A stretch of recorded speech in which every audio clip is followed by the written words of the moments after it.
আসসালামু আলাইকুম। আশা করছি সবাই ভালো আছেন। তো আপনাদেরকে সবাইকে ক্রিয়েটিভ এগ্রোতে স্বাগতম অনেকদিন পর। তো দেখেন আসলে আজকে যে বিষয়টা দেখাইতে আসছি, মনে করেন আপনার ঘরে চাল নাই, তাই বলে তো আর আপনি অন্য কারো ঘর থেকে চাল চুরি করে নিয়ে আসবেন না।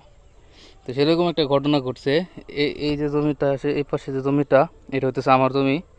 আর এটা হচ্ছে অন্য আরেকজনের জমি। তো এটাতে আমি পানি দেয়, এটাতে আরেকজন পানি দেয়।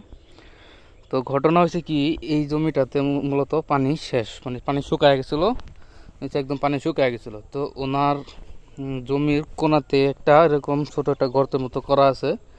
এটাতে মূলত যখন বর্ষাকাল থাকে তখন এনে, মানে এটা একটু নিচু জমি, এই কারণে এটা মান্দা বলে আমাদের এলাকায়। তো এনে এই থেকে ওনারা মাছ ধরে। তাই আমার যে ক্ষেতটা আছে, তো এটার একদম এই কর্নারে হইতেছে এটা, মানে আইল দিয়ে বন্ধ করা থাকে বুড়োর সময়, এবং আমাদের সময় তো পানি দেওয়া লাগে না। তো তখন এদিক দিয়ে মাছ এসে ঢোকে, এনে ওনারা মাছ ধরে ধরে খায়। তো যাই হোক, এটা নিয়ে আমাদের কোনো সমস্যা নাই। তো এখন যেটা সমস্যা হয়েছে, যখন এই তাদের জমিতে পানিটা শেষ হয়ে গেছে, তখন ওনারা করছে কি, এই জায়গা থেকে পানি সেচা এই জায়গায় দিয়ে দিছে। আচ্ছা, যাক, ভালো কথা। তো তোমাদের জায়গায় তোমরা পানি দিয়ে দিছো, ভালো করছো। তোমাদের পানি শেষ। ঘটনা যেটা হয়েছে সেটা হইতেছে, আমার এই জমিটাতে পানি দিয়ে ভরে রাখছিলাম। তো ওনারা এই জায়গায় আলটা ছোটায় দিছে। আসলে এটা কি ঠিক করছে কি না আপনাদেরকে দেখালাম। তো এরকম ক্ষতি টুকটাক মানুষ সবসময় করে। তো ধান, ওনারটা চিকন ধান পাইকে গেছে। তো এই সময় এই অবস্থা করছে, প্রায় পাইকে গেছে। আর আমার ধান এখনও মনে করেন বের হইতেছে, এই যে ধানে এখনও মনে করেন ফলন আছে। তো এই অবস্থা।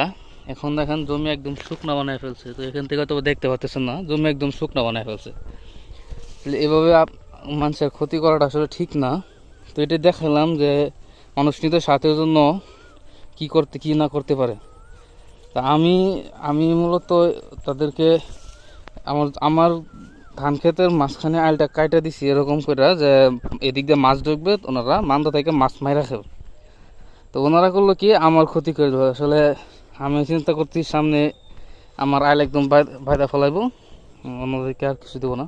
তো দেখেন, মানে কত কষ্টের পানি, অল্প অল্প করে পানি আসতেছে।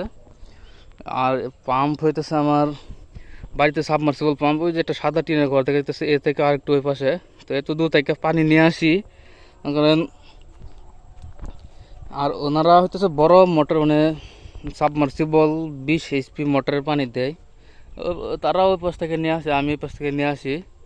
এত দূর থেকে নিয়ে আসি, ওনারা হইতেছে কন্ট্রাক্টে অন্য আরেকজনের থেকে পানি নেই, আর আমি নিজে পানি দিই।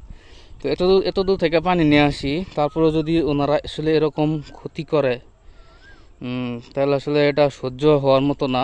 যাই হোক, তারপরেও কিছু বলি আর কি হইব। তো এখন আবার পানি দিতেছি। আর বিদ্যুতের তো সমস্যা আছেই। আপনাদেরকে আসলে আমি ভিডিও দিই না, এটার মূলত কারণ হইতেছে, এতদিন আমার মোবাইলটা ভালো ছিল না, একটা মানে কম রেজুলেশনের ভিডিও মোবাইল ছিল। তো এটাও খুব একটা ভালো এরকম না, রেডমি নোট 12 4G।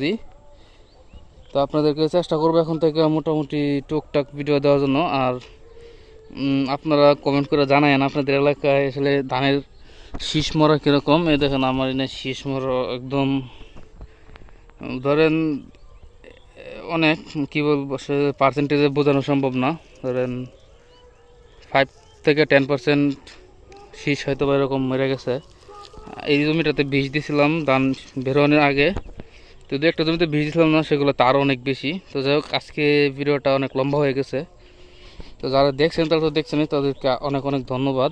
আর কি আপনাদের কোনো রকম পরামর্শ লাগবে আমার কাছে জানতে পারেন, এবং আমার আসলে কোনো পরামর্শ দিলে দিতে পারেন। তো আল্লাহ হাফেজ, সবাই ভালো থাকবেন।